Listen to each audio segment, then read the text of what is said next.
ये इम्पॉर्टेंट है, ठीक है। पोअर स्पीशीज हो गई, फेस्ट्यूका हो गई, ठीक है। अब इसमें ना ये ऐसे है, मतलब चलो अब इसको रीड कर लो, मैं इसको अच्छे से बताऊंगी अपने नोट्स में बाद में, ठीक है। Problem in lawn, dog urine rich in nitrogen होता है, उसकी वजह से क्या होता है, डेड ग्रासेस हो जाती है, ब्राउन पैचेस आते हैं, मतलब ब्राउन ब्राउन हो जाता है लॉन, घास मर जाती है पूरी, ठीक है। इसका क्या है, एक तो कुत्ते भगाओ, दूसरा तो रीप्लांट करने पड़ती है दोबारा। रीप्लांट कैसे करेंगे, सीडिंग कर लो, सीडिंग नहीं, हाँ सीडिंग, डिबलिंग डिबलिंग डिबलिंग से कर लो, ठीक है, डिबलिंग। उसके बाद है फर्टिलाइजर बर्न, ठीक है। अगर एक्स्ट्रा फर्टिलाइजर आपने डाल दिया, डोज पीछे बताइए वो याद रख लेना, एक्सेस फर्टिलाइजर कर लेंगे ना तो क्या हो गया, तब भी ब्राउन पैचेस हो जाएंगे, डेड हो जाएगी ग्रास सेम, ठीक है। अब एक्स्ट्रा फर्टिलाइजर में हम क्या करते हैं, आप पानी बहुत डाल दो, उससे क्या होता है, जैसे फर्टिलाइजर डाल दिए, ऐसे डिपॉजिट है ये लैंड में, ठीक है। जब पानी डालते हैं ना तो क्या होता है, लीच आउट हो जाता है, एक्सेस वाटर अपने साथ फर्टिलाइजर को ले जाता है, लोअर जो लेयर होती है सॉइल की, ठीक है। तो इसकी जो बैलेंस मेंटेन हो जाता है, तो लीचिंग इसका ऑप्शन है। उसके बाद है इम्प्रॉपर मोइंग। अब देखो यार ना, अगर आप शार्प शार्प जो है मोइंग जो ब्लेड होती है ना, अगर वो शार्प होगी तो बिल्कुल घास ऐसे है, बिल्कुल शार्प कट होगा, कोई भी नुकसान नहीं। बट अगर ये इसी में ही प्रॉब्लम है तो घास कैसे कटेगी, डैमेज हो जाएगा उसके पोर्शन को ना, उससे क्या हो जाएगा, इन्फेक्शन के चांसेस, डिजीजेस वगैरह के चांसेस होते हैं, है ना। आपने देखा ना जब कटिंग भी करते हैं, अगर कट शार्प ना हो, 45 के एंगल पे शार्प कट ना हो, तो यहाँ पे बैक्टीरियल इन्फेक्शन हो जाता है, एक नॉर्मल अंडरस्टैंडिंग है।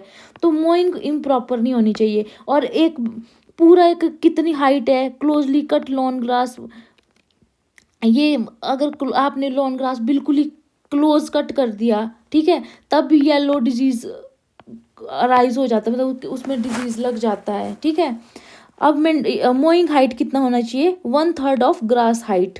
तो देखो पीछे जो बोला था ना कि कईयों की 10 सेंटीमीटर तक भी थी वो व्हीट बारले, अब देखो जो उसकी जो जनरल हाइट होगी ना, जनरल हाइट जो होगी व्हीट बारले की, वो उसका 1/3 ही उतना बन रहा होगा।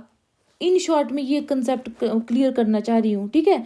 उनका जो आइडली 1/3 हो ज़्यादा ही बन रहा होगा, ठीक है। बट जो नॉर्मल जो ग्रासेस लिस्ट पीछे दी है ना, उनकी आइडल हाइट 5 to 6 सेंटीमीटर ही बनती है, ठीक है।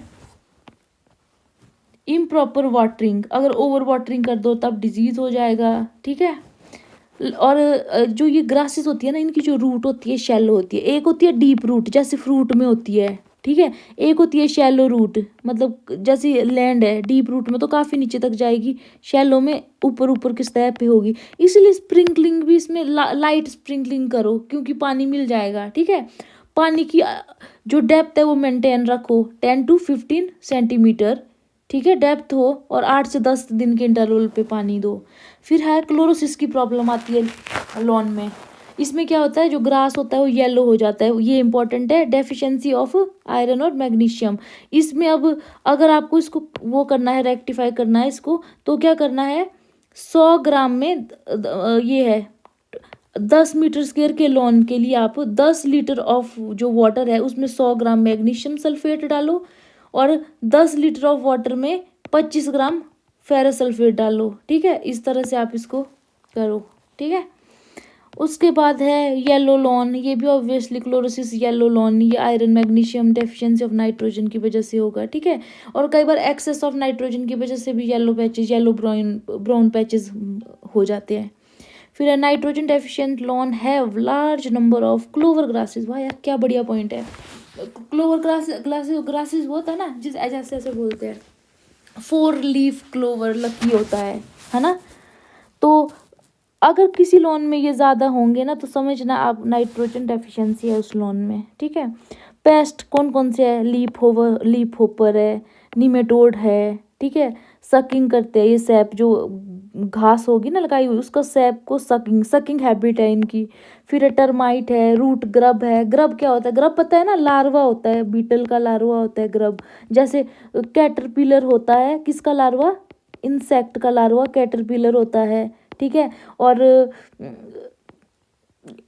उसी तरह ग्रब होता है बीटल का लार्वा। मैगेट किसका लार्वा होता है, बताना मुझे, ठीक है।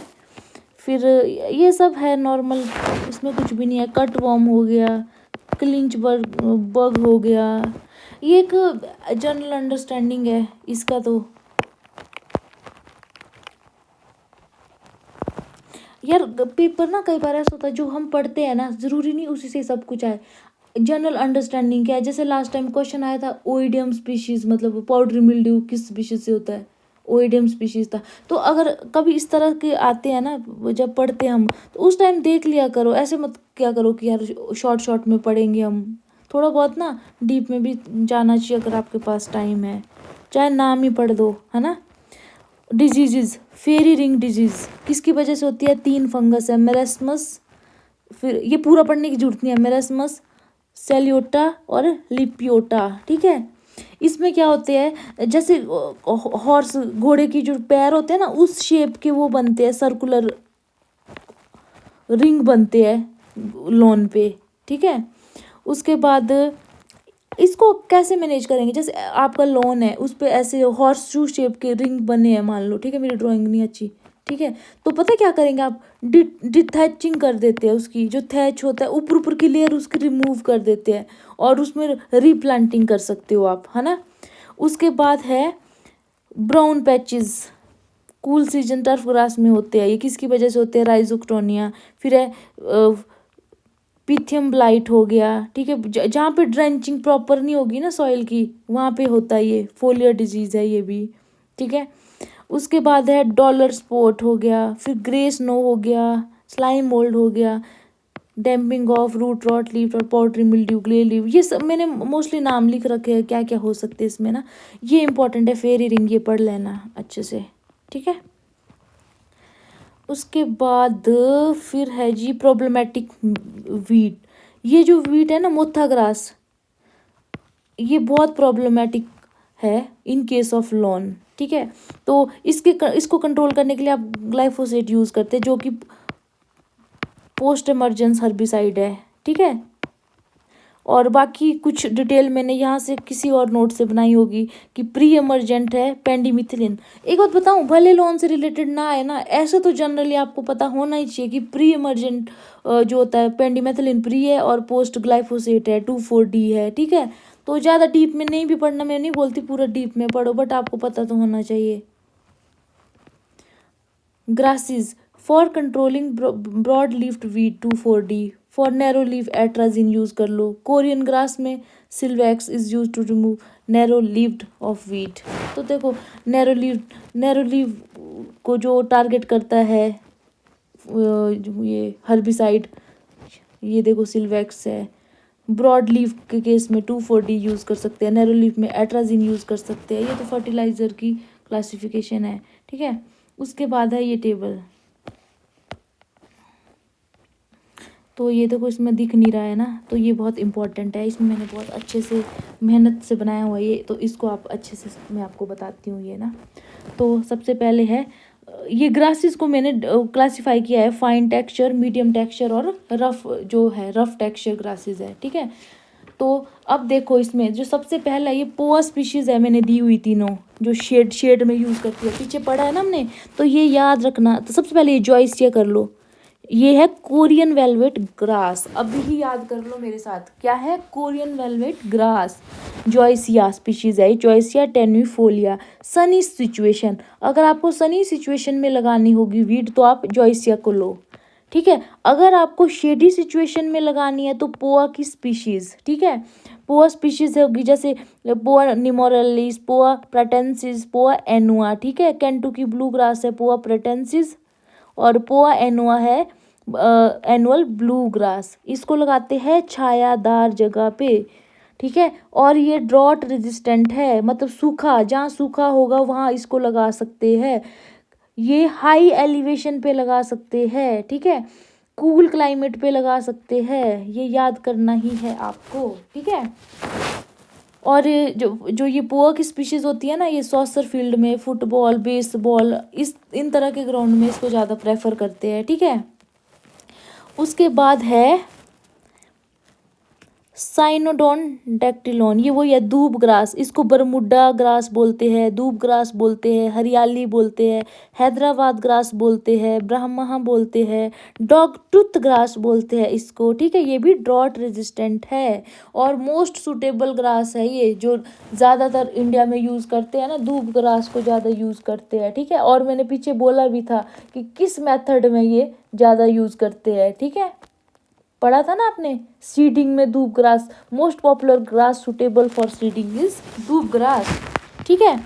उसके बाद है जी, ये है चेन ग्रास, चेन ग्रास, ठीक है, स्पोरोबोलस चेन ग्रास बोलते हैं इसको। अगर सलाइन सॉइल के लिए पूछेंगे, ठीक है, तो ये है चेन ग्रास, और ये भी ओपन सनी फील्ड में ग्रो करेंगे इसको, ठीक है। फिर जॉइसिया, ओपन सनी सिचुएशन, ये जॉइसिया स्पीशीज सनी के लिए ही है, ठीक है। जितनी भी जॉइसिया है धूप वाली जगह में लगाएंगे, शेड वाले में ना लगा लेना कहीं, ठीक है ना, ठीक है जी। उसके बाद है पेस्पेलम ग्रास, ये भी देखो सनी सिचुएशन में सॉल्ट टोलरेंट।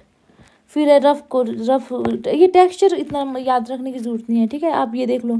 जो ये पेनिसेटम है किक्यू ग्रास, ठीक है, इसको हाई एलिवेशन में लगाते हैं, एसिडिक सॉइल में लगाते हैं। जॉइसिया जेपोनिका, जापान ग्रास और कोरियन ग्रास, ये भी ओपन, जॉइसिया हमेशा सनी सिचुएशन में ही लगेगा, ठीक है। देखो सनी शेडी, इस तरह से बनाएंगे हम इसको, ठीक है। फिर कूल वार्म, ठीक है। फिर कुछ देर लिख लेंगे सॉल्ट के लिए टॉलरेंट, कुछ एक्स्ट्रा इस तरह से। उसके बाद है कारपेट ग्रास, शेड टॉलरेंट, ठीक है, सुटेबल फॉर इन्फीरियर क्वालिटी की सॉइल होगी, फर्टिलिटी जिसकी लो होगी उसमें लगाएंगे इसको, ठीक है। फिर है स्टीनोटेफ्रम सेकंडेटम, ठीक है, ये है सेंट अगस्टिन ग्रास, ठीक है, इसको लगाएंगे शेडी सिचुएशन में। तो देखो शेडी के लिए कौन कौन से ग्रास आए, एक तो हमने पोआ पढ़ा, पोआ की स्पीशीज तीनों। उसके बाद अभी ये हो गया स्टीनोटेफ्रम हो गया, स्टीनोटेफ्रम। मतलब मेरे को ना एक डाउट है, मैं ना बहुत थक गई हूँ, आप मुझे बताना कमेंट में अगर आपका क्लियर हो। जो स्टीनोटेफ्रम है ना, अगर इसको ऐसे नेट पे देखती हूँ ना मैं, तब आता है इसको कूल सीजन ग्रास, नहीं वार्म सीजन ग्रास बोलते हैं इसको सब। तो आप देखना ज़रा ये किस में आएगा, ठीक है, स्टेनोटेफ्रम।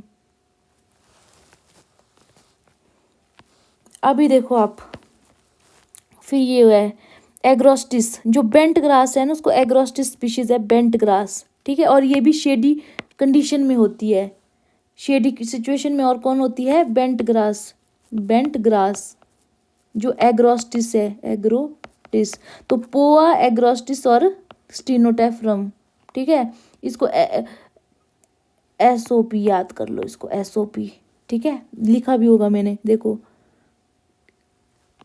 स्टीनोटेफ्रम है, पोआ है, ठीक है, बेंट ग्रास है। अच्छा, तो राई ग्रास भी है, यहाँ देखो मैंने बनाया हुआ है लोलियम स्पीशीज, ठीक है। तो इसको देख लो, जो शेडी प्लेस के लिए राई ग्रास भी है, ठीक है। लोलियम स्पीशीज को राई ग्रास बोलते हैं। जब आप इसको एक बार पढ़ोगे ना अच्छे से, तभी याद रहेगा ये।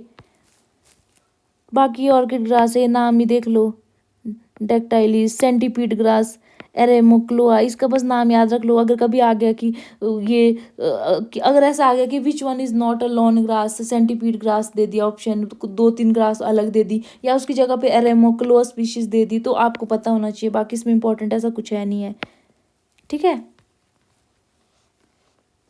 उसके बाद है स्पोर्ट्स फील्ड के लिए ग्रास, वैसे तो मैंने यहाँ पे भी लिखा है साथ साथ में ना, बट ये इतना इंपॉर्टेंट नहीं है। जैसे टेनिस कोर्ट में हो गया, वहाँ बेंट ग्रास यूज़ करते हैं, बेसबॉल, फुटबॉल, सॉसर में पोआ स्पीशीज यूज़ करते हैं, फेस्क्यू ग्रास करते हैं, गोल्फ में सेंट अगस्टिन करते हैं, लोलियम राई ग्रास को लोलियम बोलते हैं, ठीक है, बेंट ग्रास को यूज़ करते हैं। अब एक बार बताऊँ, आप नोट्स ना ऐसे बनाना कि आपको ही समझ आए, ज़्यादा कंफ्यूज मत होना। ये टेबल कर लो याद, इसी से सब हो जाएगा। और ये जो दूसरा मैंने लिया ना, ये इसको मत करो, इसको रहने दो, ये बहुत ज़्यादा डिटेल में होगा।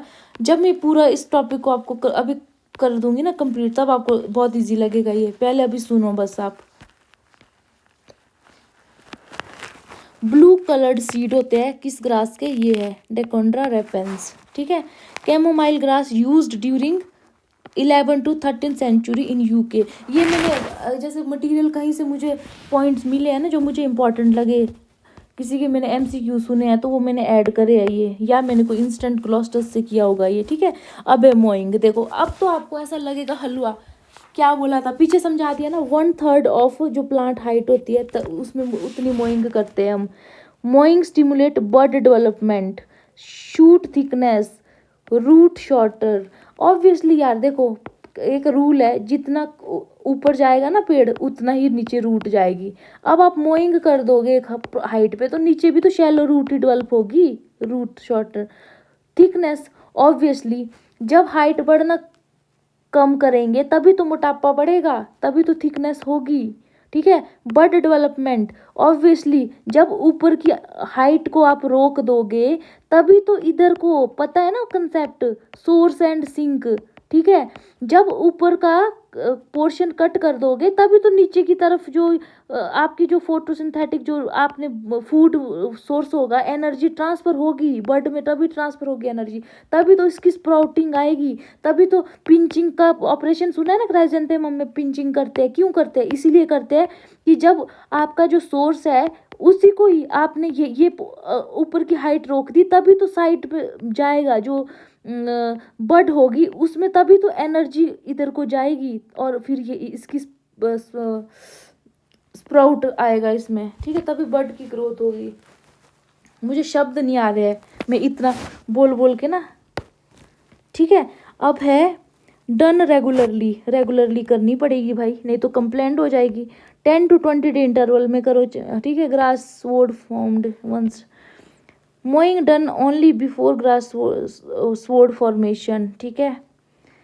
It avoid seed stock formation, warm season, ये इंपॉर्टेंट है। फिर 5 से 6 सेंटीमीटर हाइट करेंगे वार्म सीजन ग्रासेस में, और कूल सीजन ग्रासेस में करेंगे 3 से 4 सेंटीमीटर हाइट पे, ठीक है। अब एक ना वो है मैंने बनाया हुआ, बाद में बताऊंगी मैं ये कैसे याद करनी है, वार्म सीजन और कूल सीजन, ये क्वेश्चन भी आया हुआ है ऑलरेडी।